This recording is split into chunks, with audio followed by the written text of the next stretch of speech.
TVUAC y el Centro de Investigación Interdisciplinaria de la Facultad de Filosofía presentan Tiempo y Memoria con Cecilia Figueroa. Comenzamos. ¿Qué tal? Buenas tardes, bienvenidos a una emisión más de este programa. Como se trata de un programa del Centro de Investigación Interdisciplinaria que está anclado a todos nuestros programas educativos de la Facultad de Filosofía, hoy tenemos el gusto de que nos acompañe un gastrónomo, quien además es maestro, tiene una maestría en antropología y actualmente está cursando un doctorado en historia. Y ustedes se podrán preguntar, ¿y por qué un gastrónomo estudia a su vez antropología y luego un doctorado en historia? Porque se dedica a investigar justo la alimentación y la comida desde estas disciplinas. Rodrigo Sánchez García, muchas gracias por acompañarnos. Gracias, Ceci, gracias a ti. Él es profesor de gastronomía en nuestra Universidad Autónoma de Querétaro y junto con la doctora Marja Teresita González y otros investigadores está por publicar un texto, toda una investigación interdisciplinaria, antropológica, histórica, etcétera, justo de la comida y de todo lo que acontecía en el Camino Real de Tierra Adentro. Ya nos acompañaron las otras investigadoras, pero quiero preguntarle a Rodrigo, digamos que partir desde el principio, Rodrigo. Mesoamérica, Querétaro siempre ha sido un punto fundamental porque estamos siempre en el camino, en la época prehispánica, entre Mesoamérica y Aridoamérica. Y ahí, ¿qué acontecía con la comida, con lo que se cultivaba? Maíz, chile, calabaza. Bueno, pues precisamente Querétaro está en la franja fronteriza entre Mesoamérica y Aridoamérica, como ya lo señalaste, y en relación a la comida, esto tiene que ver más bien con una cuestión de la humedad que había, de la lluvia, de cómo se desarrolla la agricultura a lo largo de, bueno, en todo el país, ¿no? Querétaro, ¿qué sucede? Que pertenece ya a una zona semidesértica en donde la agricultura era demasiado difícil, ¿no? Era recia, muy precaria. Y esto debido a la baja pluviosidad que hay en esta región, ¿no? Porque es toda una región. También cuando hablamos de Querétaro hay que diferenciar un poquito que Querétaro, bueno, pues nos imaginamos a lo mejor la ciudad, pero no, pertenecemos a toda una región y es precisamente esta región que en la época mesoamericana pues delimita la frontera de Mesoamérica y Aridoamérica. Y aquí los principales grupos que había, ¿no? Eran los chichimecas, los otomís, los teochichimecas, y ahí los arqueólogos hacen un muy buen trabajo, porque también, bueno, para esta publicación echamos mano de los arqueólogos, mucha mano de los arqueólogos, y bueno, hablan primeramente de la pluviosidad, o sea, por qué no se desarrolla una cultura tan asentada como fue, por ejemplo, los aztecas, ¿no? ¿Por qué no había como en el mundo maya? Pues simple y sencillamente porque aquí no llovía. Y el desarrollo de la agricultura vino mucho después, ¿no? No llegamos y nos pusimos a cultivar, no traíamos ese conocimiento, sino que se fue desarrollando paulatinamente. Y entonces, al ser una posibilidad nula en estas tierras, pues nuestra cocina se fundamentó desde la época, bueno, no quiero llamarle la época mesoamericana, porque no nada más Mesoamérica existía, ¿no? También estaba esta parte Aridoamérica. Entonces, la cultura o la alimentación más bien se desarrolla en función de la recolección de los alimentos. Eso era lo que principalmente hacía. ¿Y qué recolectaban? Pues evidentemente lo que había a la mano, ¿no? Lo que había en disponibilidad, lo que daba la naturaleza, en los cerros, nopales, mezquites, pues eso es lo que fundamentaba la alimentación de los habitantes de esta tierra en aquella Mesoamérica, tomándola en cuenta como una época, ¿no? Como un periodo histórico, si así le quieres llamar. Ok, tantarrias y otros insectos que ahora forman parte de la gastronomía del semidesierto. Es correcto, y aquí hay que distinguir entre la gastronomía popular o típica y la gastronomía pues local, ¿no? Lo que no es a lo mejor tan popular o lo que no se sigue haciendo, porque pues hoy te vas a un restaurante en Querétaro y pues no te vas a encontrar, o difícilmente te vas a encontrar un plato con tantarrias, ¿no? O un atole de mezquite, pues no te lo vas a encontrar. La realidad es que eso no se popularizó. Sin embargo, la riqueza de este recetario radica precisamente en recabar todos esos testimonios de la gente que vive todavía y que habita y que ha han habitado por generaciones, pues estos poblados que se van haciendo a la vera del Camino Real de Tierra Adentro. Qué bueno que tocas el tema del Camino Real, porque es el parteaguas, ¿no? Ya en la época colonial se descubren, ya lo habíamos dicho, las zonas mineras del norte y pues obviamente se tiene que pasar por Querétaro, ¿no? Y nuevamente Querétaro queda en medio de la división entre el sur y el norte. Y entonces ahí, Rodrigo, ¿qué pasa, por ejemplo, con la llegada de los españoles, con este recorrido que pues hay que comer, pero pues no te puedes llevar unos frijoles de olla, ¿verdad? Porque me imagino que en el camino sí se los te llevaban. caen. ¿Ah, sí? Sí se los ¿Qué llevaban. comían en el camino? ¿Qué comían los arrieros? Bueno, mira, también esta cuestión del Camino Real y el parteaguas de la conquista española, ¿no? Ha sido muy abordado por los historiadores como si lo prehispánico, le decía yo, comentaba yo con el grupo, con las maestras que estaban ahí, con las que hicimos el recetario, como si lo prehispánico hubiera ocurrido 15 minutos antes de la llegada de los españoles. Y eso no fue así, hay más de 7,000 años antes, ¿no? Desde donde ya se venían trazando estas rutas. Por eso tan importante tomar en cuenta la perspectiva arqueológica, porque desde la arqueología remontamos o vimos pues que había una ruta trazada ya por este camino desde hace más de 7,000 años. Entonces, circulaban ya por aquí, había dos grandes rutas que conectaban todo el país, ¿no? Desde la península de Yucatán hasta el norte, por ahí abajito de Utah y Colorado en Estados Unidos, ¿no? Que todo eso era el territorio nacional, ¿no? Bueno, lo que ahora conocemos como el territorio nacional. Entonces, estas rutas ya existían. No es cierto que los españoles vinieron a descubrir o a hacer un camino, no, modificaron el uso del camino, eso sí, modificaron la vocación del camino, sí. Modificaron algunos aspectos, por ejemplo, aquí no íbamos en carretas, ¿no? Había tamemes y pues era a patita, ¿no? Te le echabas a patita. Y a pie recorrían todo el país, ¿no? Se nos hace increíble, vaya. A mí es algo que me sorprende. ¿Cómo podían caminar tanto? Yo que camino ahí en tu casa de la recámara al baño y se acabó, ¿no? ¿Y te cansas? Y ya acabas, llegas bofeado, ¿no? Bueno, ¿cómo recorrían estos caminos? Entonces, estas rutas ya existían. No son una novedad que nos trajeron los españoles. Cuando llegan los españoles, lo decimos aquí en el texto, primero recorren estos caminos para reconocer el terreno. Son los mismos caminos que ellos recorren por los que transitaban los indígenas, ¿no? Y después los utilizan para sojuzgar, decimos muy puntualmente en el libro, para sojuzgar a los pueblos, ¿no? O sea, fueron los caminos que utilizaron también en el proceso de conquista. Sí, dime. Ay, perdón que te interrumpa, pero es que dices, fueron los caminos que utilizaron para sojuzgar, pero incluso los mismos tamemes los utilizaron para sojuzgar, porque no es casual que nuestro conquistador Hernando de Tapia Conín, que está ahí entrando a Querétaro, que dice la doctora Mina Ramírez que vendió a su pueblo Ñañú por un plato de lentejas a los españoles, hablando de comida. Sí. Justo no es casualidad que los españoles lo hayan puesto a él, que se dedicaba a ser mercader y a transportar mercancías de intercambio y de trueque entre Querétaro, Hidalgo, Estado de México, que hoy conocemos, ¿no? Es correcto, había un intercambio, pero impresionante desde hace 7,000 años, a través de esos mismos caminos, ¿no? Entonces, sí, claro, los utilizaron y utilizaron a los comerciantes, que eran los que iban y venían, ¿no? Estos, como bien lo has mencionado, como Conin, pues los utilizaron para tener contacto con estos pueblos y ver de qué manera podían aprender sus formas de vida y después, pues, conquistar, ¿no? Que eso fue. Y volviendo al tema del intercambio, pues había muchas cosas que se intercambiaban, entre ellas los alimentos, por supuesto, era lo más importante, pero no llegaban, por ejemplo, al centro del país los arcos y las flechas, esos los traían del norte. Y te explicas la presencia de plumas de guacamaya en el norte que se daban en el mero sureste del país, ¿no? Entonces, estas rutas, por eso decimos, estas rutas ya estaban trazadas.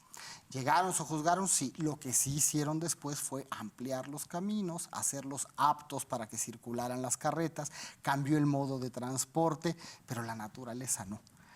Aquí seguían comiendo huizaches y nopales y tunas, ¿no? ¿Y los arrieros qué comían? ¿Cómo se las ingeniaban para pues para ir comiendo ahí como ahorita una torta de jamón en el aeropuerto, ¿cómo le hacían? Bueno, hay una parte interesantísima que son los itacates, ¿no? Que son estos, pues, provisiones que ellos tenían y que llevaban para el camino. Un ejemplo que te puedo poner y que está en el recetario que hicimos es el pinole. Entonces preparaban en su centro de origen el pinole, lo hacían cuadritos y se llevaban los cuadritos secos. Y en el camino pues lo mezclaban con agua que podían recolectar fácilmente, podían hacer sus fogatas y calentar y pues tenían un superalimento, ¿no? El pinole, el atole de pinole pues nos da como resultado un superalimento. Hablando en términos nutricionales, en términos energéticos también. Y a lo largo del camino, no nada más se alimentaban de estos itacates, sino a lo largo del camino había mesones. Había mesones y había paraderos, por así decirlo, en donde ellos podían abastecerse también de alimentos, alimentarse e incluso alimentar al ganado, porque no hay que olvidar que la mula pues, es un elemento clave también en este proceso de arriería, ¿no? Y todo esto vino a cambiar con la llegada del ferrocarril, con el establecimiento de las carreteras posteriormente. Estas, creo que se llaman chanclas, que también usan las peregrinas al Tepeyac, también eran parte de la alimentación, las enchiladas. Háblanos de eso, de por qué las enchiladas de San Luis se parecen tanto a las mineras de Guanajuato, pero nosotros decimos que son queretanas. Mira, nosotros hemos trabajado sobre un término que le llamamos los platillos de ida y vuelta, ¿no? Aquellos platillos que son tan similares y que encontramos en todo el país y que tienen que ver con la distribución de una forma de cocinarlos. Lo que van a variar son los ingredientes. Entonces, las enchiladas queretanas, ¿no? Que como decía un exsecretario de Turismo, ni enchiladas ni queretanas son, las vamos a encontrar precisamente en toda esta región. O sea, el concepto de región nos ayuda mucho a definir, a entender sobre todo por qué la presencia de ciertos alimentos o de ciertas formas de preparar o de ciertas formas de consumir los alimentos en toda la región. Entonces, cuando hablas de las enchiladas queretanas, llegas a Guanajuato y te dicen, no, pues aquí son enchiladas mineras. Llegas a San Luis Potosí y te dicen, no, pues aquí también son enchiladas potosinas. No, bueno, pues está padre el gentilicio, ¿no? El gentilicio es como una apropiación que hacemos precisamente con la intención bien clara de popularizar los platos, de hacerlos típicos otra vez, ¿no? Entonces, no es difícil encontrarlas. ¿Y qué pasaba? Que dependiendo de la época o dependiendo de la región o de los ingredientes que habían en la región, se rellenaban las enchiladas de diferentes cosas, se ponían arriba papas, si había zanahorias, si había papas y zanahorias, ¿no? Se acompañaban con chiles en vinagre o más hacia Guanajuato con una variedad bastante grande que hacen de vegetales encurtidos. Pero entonces estas variaciones pequeñas en el mismo platillo tienen que ver con eso. Temporalidad, o sea, ¿cómo se llama? El clima que hay en las diversas partes, la disponibilidad de los alimentos y el conocimiento que sí llevaban y traían estos arrieros. Esos son a los que más o menos llamamos los platillos de ida y vuelta. Encontramos un montón. Pues aquí hay gordas de aquí hasta Zacatecas, ¿no? Y eso forma parte del somos una platillo. región gordera, ¿no? Sí. Pero las rellenamos de distintas cosas. Y las formas en las que preparamos también son distintas, pero la base, el maíz hecho gordita, bueno, ya voy a palmear aquí una gordita, ¿no? Pues es la misma. Entonces también es un mito lo de las gorditas queretanas, o sea, nos estás dejando sin gastronomía. No, al contrario, es que eso nos abre la posibilidad de entender nuestra alimentación desde otro punto de vista y de entender que nuestra alimentación es mucho más rica y variada de lo que tradicionalmente conocemos, ¿no? Al contrario, lo que estamos haciendo es abriendo la puerta a esa variedad de platillos y hay que explicar por qué. En cuanto me dicen, son las gorditas queretanas y de ningún otro lado, ahí están matando esa posibilidad de diversidad de la alimentación. Eso sí lo mata. Sí, claro, porque fíjate que es anacrónico esto que decimos. La frontera entre Querétaro con Guanajuato y luego San Luis Potosí con el de al lado, pues esas son de hace 15 minutos. Y entonces la gastronomía no puede obedecer a esa línea divisoria. Y de ahí esa línea divisoria es contemporánea. Claro. Es una construcción que se hizo, no sé, por ahí el siglo XIX, ¿no? Pero eso antes no existía. En cambio, el camino real sí es, como tú dices, un tránsito y de ahí que sea regional, ¿verdad? estos platillos como nos indicas. Así es, y Ok. hay platillos regionales y hay platillos que fuimos aprendiendo, ¿no? Hay que recordar que también, pues aquí, sobre todo en los valles, en Querétaro, sí hubo una colonización de los aztecas, sí, se fueron los aztecas, ¿no? Llegaron, pues, colonizaron y también impusieron ciertas cosas, claro, eso pasó mucho antes de la conquista española, ¿verdad? Pero intercambiamos estas formas de preparar los platillos y de consumirlos. Y luego llegan los españoles, bueno, el Camino Real de Tierra Adentro, y descubren, vienen por cuestiones comerciales evidentemente, pero descubren, tú citas a este John Super, que es como el clásico de la colonia, historiador, que dice que descubrieron que eran muy buenos estas tierras para pastar, y llegó a haber como 1 millón de ganado mayor y menor pastando en esta región, y entonces descubrieron que era maravilloso vivir en Querétaro, y ahí viene toda la bola de españoles a vivir aquí, al grado que en 1555 pasa de pueblo de indios, alcaldía mayor, a ciudad española, ¿no? Y entonces eso evidentemente te comentaba fuera de cámara, que se refleja en la comida, porque es de lo más chocante ver el libro de El recetario de comida queretana de la colonia. Alcaparras, aceitunas, cordero, y dice, ¿sacan, hijo? ¿Y de dónde queretano eso? ¿Eso es eminentemente español? Sí, bueno, hay que ver, hay que ponerle un tiempo, ¿no? Hay que ponerle una temporalidad y cuáles fueron las circunstancias. Y también te comentaba, los recetarios muchas veces eran copiados de otros recetarios. No necesariamente quería decir, bueno, si tú ves la cocinera poblana, pues de poblana no tiene nada.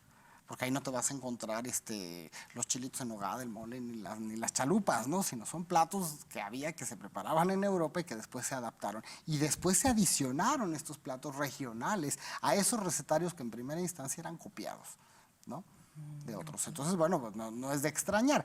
Ahora, los recetarios se distribuían entre una clase social letrada, entre la clase social que podía primero comprar el recetario y después realizarlo, ¿no? Entonces no pertenece a la mayoría del pueblo, ¿no? Es esto. No es que el recetario vamos a encontrar esa receta de las alcaparras distribuida entre toda la sociedad queretana y todos comemos alcaparras. Eso no funciona realmente así. Es en una época específica para un sector de la sociedad muy específico y quienes podían tener acceso a esto, que no eran todos. En cambio, la cocina que tú rescatas, bueno, no me gusta el término rescatar, pero que tú escuchas de los testimonios, esa sí es una cocina que pertenece más al pueblo. Y ustedes justo hacen historia oral o recaban estos testimonios, y ahí radica parte del valor, ¿no? De estas familias que vivían ahí por el Camino Real de Tierra Adentro, que de forma oral van transmitiéndose de generación en generación la receta. Lo que me parece increíble es que se las hayan dado, porque luego tú vas y te invitan a comer algo y les dices, a ver, pásame la receta. No. Bueno, los antropólogos dicen que hay una cosa que se llama el rapport, que es esa interacción entre tus informantes y ¿cómo se llama? Y tú. Y bueno, pues hay gente que es muy buena para esto, ¿no? Para que le suelten información. En este caso en particular del recetario, toda esa parte de las entrevistas que se hicieron corrió a cargo de la doctora Marja y del doctor Gaspar. Entonces ellos nos traen, ¿cómo se llama? Pues nos recogen toda esa información de los habitantes del camino, ¿no? Para nosotros poder construir posteriormente los textos. Y pues no sé, pero en mi experiencia para mí es muy fácil, porque la gente sabe que soy chef y sabe que me dedico a esto y fácilmente comparte sus recetas, no se las guardan, ¿no? Pero sí hay a quien le cuesta más trabajo. Es que hay comunidades en donde evidentemente la gastronomía forma parte de su identidad y pues son muy celosos, ¿no? Esto es mío y tú eres un extraño. Y hasta en náhuatl se dice coyote, ¿no? Así el intruso. A ese no le damos información, ¿no? Claro, así es. Sí, hay formas para entrar precisamente ahí y pues también creo que la intención cuenta mucho, ¿no? Aquí, pues estos recetarios y esto que nosotros hacemos del trabajo de investigación, pues está dedicado a ellos y es para ellos, ¿no? No tenemos la intención de hacernos ricos con ello. No es para eso, ¿no? Entonces, realmente es un trabajo que le debemos a las comunidades, ¿no? Y que tú evidentemente debes saber 8,500 recetas. ¿Hubo alguna que te llamara la atención o que no conocemos o que dijeras, ¿comían esto? Qué extraño. Fíjate que más que las recetas, lo que me llamó más la atención eran las variadas formas de consumir y preparar los alimentos. O sea, yo pensaba, ¿no?, como la mayoría de los gastrónomos, que pues los tamales, las chanclas eran una sola forma y ya, no había otras, ¿no?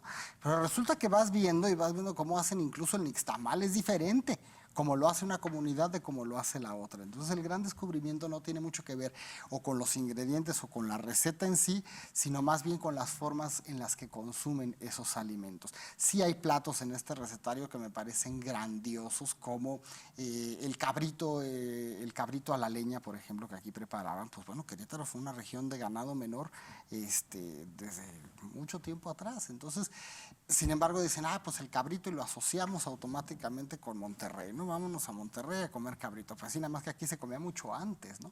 Y esta es una técnica que ya estaba ahí. Entonces, descubrir que la gente comía hace 100, 150 años, que es realmente de donde estamos recabando el testimonio. O sea, si tú le preguntas a una persona de 90 años sobre lo que comía en la época de su abuelita, pues te estás remontando, ¿qué te gusta? Unos 150, 160 años atrás, ¿no? Y te dan referencias de este tipo de cabritos y cómo lo hacían y cómo lo empalaban y lo ponían en una fogata que les llamaban unas luminarias, que en realidad tenía la función de alumbrar los caminos, pero ahí se cocinaba, ¿no? Se ponían las cañas, por ejemplo, alrededor de la fogata y en el centro de la fogata se ponía una calabaza y se rellenaba de piloncillo y entonces ahí se dejaba. Entonces mientras la fogata iluminaba, pues tú estabas cocinando tu calabaza y tus cañas y pues después te lo comías como un dulce. Entonces, ese tipo de cosas son las que están en ese recetario y creo que vale mucho la pena entenderlo como una perspectiva distinta a lo que se ha hecho generalmente en la cocina, ¿no? En la cocina y para la difusión de los recetarios. Y que evidentemente nosotros ya hemos perdido esta capacidad, ¿no?, que tiene la gente del campo, por ejemplo, las peregrinas que hace no mucho, comían ahí lo que se encontraban, que unos nopales, que unos y dices, a ti te ponen ahí en medio del cerro y yo me muero de hambre, ¿eh? O sea, eso que me estás bueno, diciendo... Bueno, me llevas a mí ya. Me hablas, localizo tu GPS y llego. Eso que me estás diciendo es extraordinario. O sea, ¿cómo arreglárselas para siempre comer, aun cuando no estás en casa, en tu territorio, y hacer uso hasta de la lumbre que está ahí en el camino, ¿no? Claro. Mira, los nopales, por ejemplo, ¿no? Muy difundidos, populares y tradicionales y típicos y todo adjetivo que le pongan, ¿no?